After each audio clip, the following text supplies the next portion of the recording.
சேனக்கிழங்கு வறுவல் சூப்பராக ரெடியாக இருக்குது. ஹலோ ஃப்ரெண்ட்ஸ், நான் உங்கள் ஆனந்தி பிரேம். இன்னைக்கு ரெசிபி பார்த்தீங்கன்னா சூப்பராக சேனக்கிழங்குல நல்ல ஒரு வறுவல் ஒன்று பண்ணலாம். ரொம்ப நல்லா இருக்கும். நம்மலாம் பார்த்தீங்கன்னா நான்வெஜ் சாப்பிடாத அந்த டைமெல்லாம் இருக்கும் பாருங்கள், ஃப்ரைடே அந்த மாதிரி எல்லாம் பார்த்தீங்கன்னா இந்த மாதிரி ஒரு வறுவல் சாப்பிட்டோம்னா செமையாக இருக்கும். அது ஃபிஷ் சாப்பிட்ற மாதிரியோ ஒரு ஃபீல் இருக்கும். ரொம்ப நல்லா இருக்கும். அது எப்படி பண்ணுறது அப்படிங்கிறது நம்ம பார்க்கலாம். சேனக்கிழங்க இந்த மாதிரி இப்படி கட் பண்ணி எடுத்துக்கலாம். நல்லா கொஞ்சம் பெரிய பெரிய ஸ்லைஸ் தான். இதை ஒரு 3 to 4 மினிட்ஸ் வந்து நம்ம உப்பு அதுக்கப்புறமா கொஞ்சம் புளி போட்டு வேக வச்சு எடுத்துடலாம். இந்த மாதிரி இதில் நம்ம போட்டுடலாம். 3 to 4 மினிட்ஸ் வெந்தால் போதும். இது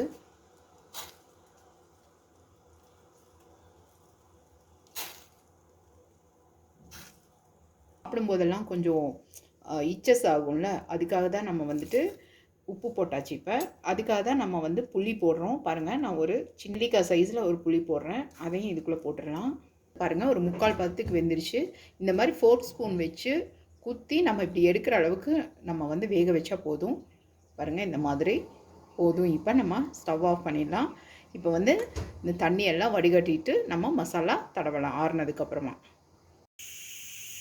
இப்போ பார்த்திங்கன்னா நான் வந்து இது வந்து நல்லா ட்ரைன் பண்ணி எடுத்தாச்சு. நல்லா பாருங்கள், இந்த மாதிரி ஸ்லைசஸ்லாம் நம்ம வந்து எடுத்து வச்சாச்சு. இதில் லைட்டாக நம்ம உப்பு போட்டு தான் நம்ம வேக வச்சுருக்கோம். ஸோ அதனால் இதில் நம்ம பார்த்து தான் உப்பு சேர்த்தணும். பாருங்கள், இதுக்கு தேவையான மசாலாலாம் நான் எடுத்து வச்சுருக்கேன். இதில் வந்து 2 டேபிள் ஸ்பூன் அளவுக்கு கார்ன்ஃப்ளவர் மாவு எடுத்திருக்கேன். அப்புறமா 1/4 டீஸ்பூன் அளவுக்கு மஞ்சள் பொடி, அப்புறமா அதே மாதிரி 1/4 டீஸ்பூன் அளவுக்கு உப்பு எடுத்திருக்கேன். தேவைப்பட்டால் நம்ம சேர்த்திக்கலாம் டேஸ்ட் பார்த்துட்டு. 1 டேபிள் ஸ்பூன் அளவுக்கு பெப்பர் சிக்கன் மசாலா எடுத்திருக்கேன். மிளகாய் பொடி பார்த்திங்கன்னா ஒரு 2 டீஸ்பூன் அளவுக்கு எடுத்திருக்கேன். காரம் மட்டும் உங்கள் வீட்டில் எப்படி சாப்பிடுவாங்களோ அதுக்கு தகுந்த மாதிரி நம்ம சேர்த்திக்கலாம்.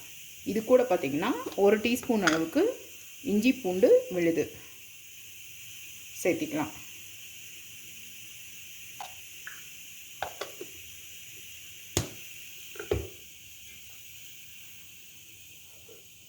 இதை நம்ம வந்து நல்லா கொஞ்சம் ஃபைன் பேஸ்ட்டாக கலக்கணும்.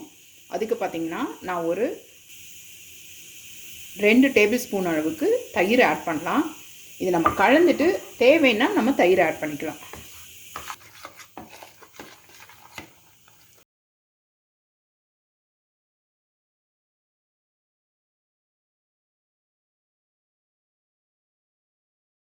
பாருங்கள், நான் எல்லாமே ஃபுல்லாக நல்லா தடவி வச்சாச்சு மசாலாலாம்.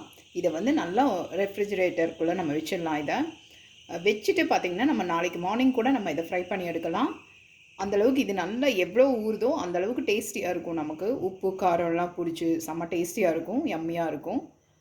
இதை நம்ம உள்ளே வச்சிடலாம். இப்போ வறுவலுக்காக நல்லா ஊறிடுச்சு இது. நம்ம இப்போ வந்து இது வந்து நான் ஒரு 1 மணி நேரமாக நான் வந்து ஃப்ரிட்ஜுக்குள்ளே வச்சுருக்கேன்.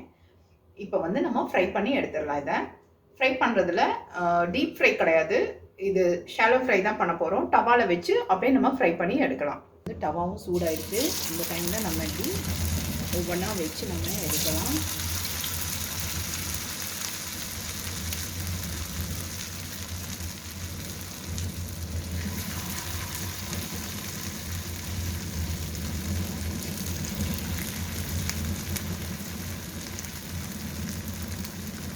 கொஞ்சம் மீடியம் ஃப்ளேமில் வச்சு நம்ம இதை ஃப்ரை பண்ணி எடுக்கலாம்.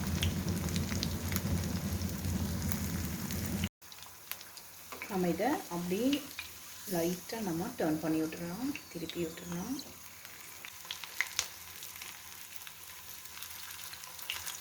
நம்ம எடுத்துடலாம். பாருங்கள், நல்லா ஃப்ரை ஆகிருக்குது. ஒரு ட்ராப் ஆயில் கூட இதில் பிடிக்கவே இல்லை, அப்படியே இருக்குது ஆயில் எல்லாமேவும்.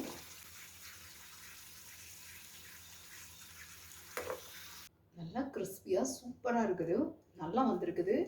நம்ம இப்போ டேஸ்ட் பண்ணி பார்க்கலாம். உப்பு காரம் எல்லாம் பர்ஃபெக்டாக இருக்குது. இந்த ரெசிபி பிடிச்சிருந்ததுன்னா நீங்களும் ட்ரை பண்ணி பாருங்கள் ஃப்ரெண்ட்ஸ். லைக் பண்ணுங்கள், ஷேர் பண்ணுங்கள், சப்ஸ்கிரைப் பண்ணுங்கள். Thank you so much.